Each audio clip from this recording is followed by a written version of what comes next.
Ya estamos con Rebeca Crespo, periodista en la Gaceta de la Iberosfera, y con ella, como siempre, pues vamos a hablar de temas internacionales que también son muy interesantes. Tenemos que empezar a hablar de, bueno, pues de Perú y de Evo Morales, ¿no? Evo Morales busca desmembrar Perú para dar Ujú, salida al mar a Bolivia. Cuéntanos ujú. un poco esta guerra que está, bueno, pues en las portadas en la Gaceta de la Iberosfera, también en portadas de medios internacionales. Sí, esto es una estrategia que se está llevando a cabo, bueno, lleva ya varios años llevándose a Sí. cabo, pero lo cierto es que a partir de la llegada al poder del comunista Pedro Castillo, que es el nuevo Ujú. presidente de Perú, se está acentuando, ¿no? Lo que va a ocurrir, y es lo que están denunciando diplomáticos también en concreto en Perú, es que los próximos días 20 y 21 de diciembre hay Ujú. una reunión que está prevista, es el RUNASUR, que se va a celebrar en Perú y a la que va a acudir el expresidente de Bolivia, Evo Morales, que Ujú. casualmente está últimamente visitando mucho Perú para tener reuniones con Pedro Castillo. El RUNASUR, según denuncian pues, los expertos y también estos diplomáticos, es una reunión que, para que nos entendamos, lo que quiere buscar es el desmembramiento de los estados iberoamericanos para crear un Estado bolivariano, ¿no? Es decir, lo que están denunciando es que lo que busca Evo Morales es ese desmembramiento de Perú para así conseguir una salida al Pacífico de Bolivia y poder crear un Estado, una patria, ¿no?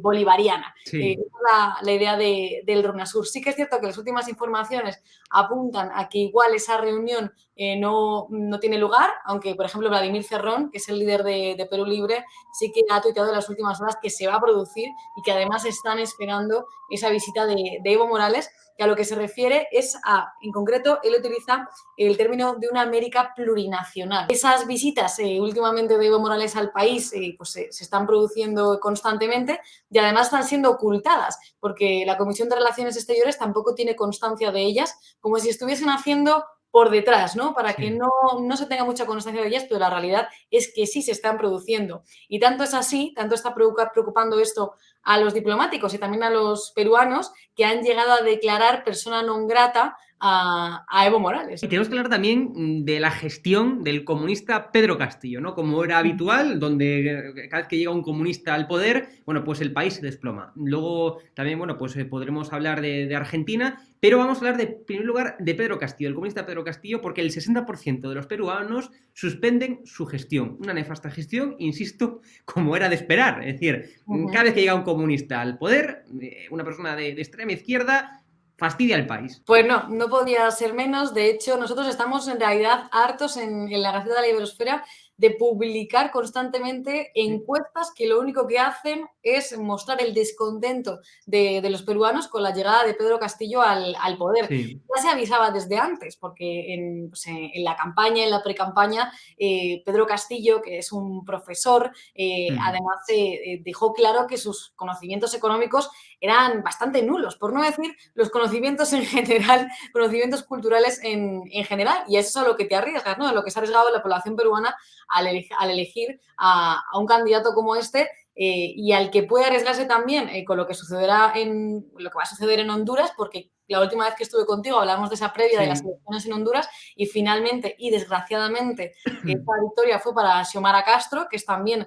la candidata comunista del Sí. Foro de Sao Paulo, y es lo que está sucediendo, como tú dices, en todos los países en los que hay un líder que tiene que ver con el Partido Comunista.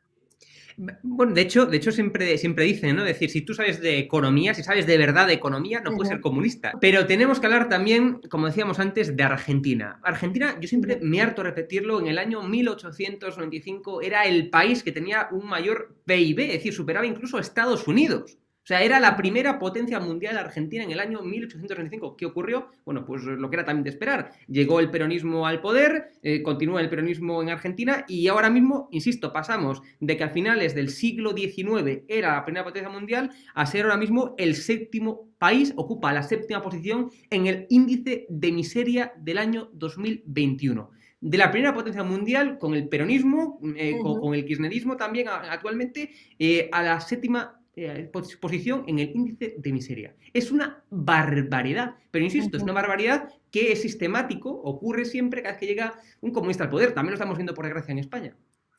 Pues sí, es que es totalmente así. Argentina, tanto como, bueno, es que el primer caso también que tenemos, el más evidente, fue Venezuela, ¿no? O sea, lo que Efectivamente. era Venezuela antes de la llegada de Chávez al poder y en lo que se ha convertido ahora, ¿no? Desde Es lo que está luego. pasando también en Argentina y sí que también, como hemos comentado en anteriores ocasiones, la toma de poder, ¿no? De haber podido alcanzar un poco de poder por parte de Javier Milei y otra Mm. alternativa, una alternativa liberal, es lo que puede dar vientos de cambio, ¿no? en el país para salir de ese kirchnerismo que lleva ya tantos años en el poder, con Cristina Kirchner, bueno, con sucesivos gobiernos y que está llevando al poder, o sea, está llevando al país a la auténtica ruina, como sucede en todos los países, sobre todo en Iberoamérica, que tienen Ujú. estos regímenes comunistas. Y tampoco la solución es Macri, porque también hemos visto las pasadas semanas que esa reunión del líder del Partido Popular, Pablo Casado, con Macri, y es lo que se denomina esa pseudo-oposición, Sí. ¿no? Es decir, que hace oposición realmente al kirchnerismo,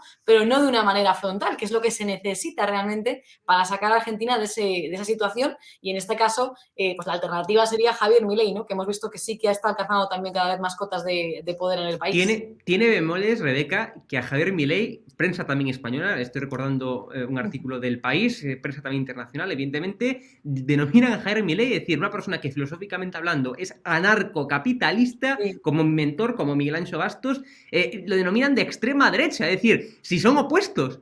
sí, sí. Si es algo opuesto, es decir, es que hay que ser muy Bueno, tontos para catalogar a Javier Milei de extrema derecha. Es decir, hay que ser muy uh-huh. tontos, muy Bueno, ignorantes, mejor dicho. Hugo, es que tú eres de extrema derecha, yo también soy de Bueno, extrema desde derecha. luego, pero Javier Aquí Milei, todos.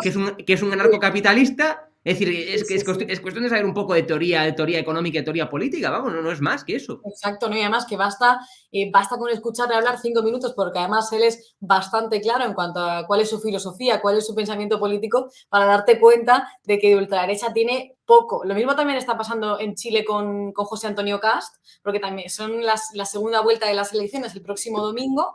Y también lo que se ha publicado después de los resultados de la primera Uh vuelta -huh. en todos los periódicos, en Lo País y en diferentes diarios españoles, es que Cast era el candidato de la ultraderecha. Y al final es que lo que es contrario al comunismo, lo que es contrario a la izquierda, es ultraderecha y es muy Sí, peligroso, sí. ¿no? Es lo que intentan vender. Y en realidad es todo lo contrario. Vamos a hablar ahora, a centrarnos ya, focalizarnos en las elecciones de Chile de este domingo. ¿Qué puede ocurrir, Rebeca? Cuéntanos los escenarios. ¿Qué puede Pues pasar? tenemos el escenario con el que nos estamos encontrando últimamente en todos los países de Iberoamérica. Es la segunda vuelta y hay dos candidatos. Está José Antonio Cast, que es Uh -huh. el candidato del Partido Republicano, el candidato conservador, y por otro lado el candidato comunista. Al final eso es lo que nos encontramos pues en la mayoría de casos, ¿no? Un candidato conservador y un candidato comunista, que en este caso, en el caso chileno, es Gabriel Boric, por cierto, un Uh amigo -huh. también de Pablo Iglesias, aquí por Sí. compararlo con el caso español. Lo que está ocurriendo es que ahora mismo están los resultados, la verdad que bastante, por lo que auguran las encuestas, bastante igualado, pero sí que por lo que conocemos fuentes internas del Partido Republicano, que tenemos relaciones de la Gaceta con nuestros corresponsales en Chile, sí que parece ser que habría una ligera ventaja que puede decantar la balanza para José Antonio Cast, para el conservador, Uh y es -huh. algo que tendremos Normal. que ver el domingo. Hoy precisamente se celebra el segundo debate también presidencial en Chile, Claro. así que ahí volvemos a encontrarnos el próximo domingo en si va a caer otro país más de Iberoamérica en las garras del comunismo, como acaba de suceder en Honduras, o no. Quiera Dios que no, Rebeca. Y para finalizar, como colofón, Juana Rivas, caso español, te pregunto por España ahora. Tenemos un gobierno que quiere indultar a una secuestradora de hijos. Tenemos un gobierno que ha criminalizado a su exmarido, a Francesco Arcuri, sin ningún tipo de pruebas, sin ningún tipo de sentencia ni condena, solamente por el testimonio de Juana Rivas. Una Juana Rivas que, por cierto, según un juez, bueno, se sospecha que encubrió abusos sexuales a sus hijos. Bueno, yo creo que no engañan a nadie, Hugo. Desde Yo creo que luego. está clarísimo que lo que hay que dejar claro primero en esto es que el gobierno lo sabía. Es decir, que, que el juez tenía constancia de estos presuntos abusos Sí, sexuales, porque lo que ocurrió es que el niño, de hecho, fue a un hospital. Al parecer, lo que sí. apunta este informe es que son unos presuntos abusos sexuales que se sucedieron después de que estuviese Juana Rivas con los menores y con otras 3 personas más en una casa rural. Y lo que apunta este informe, que ha sido ocultado por la mayoría de medios de comunicación desde el año 2017 y sobre todo, que es lo grave, por el propio gobierno, es que el niño pues tenía daños en una zona íntima como consecuencia, al parecer, de unos abusos sexuales y la madre se habría negado a investigar realmente cuál era pues, el A origen. llevarlo al médico, es que ni tan siquiera es que lo llevó al médico, el que no llevó al pediatra. Es que ni tan siquiera, ante los dolores que tenía el niño, se negó a llevarlo al pediatra. Tuvo que ser el propio centro escolar quienes llevaron al niño al pediatra. O sea, esto es una puñetera barbaridad.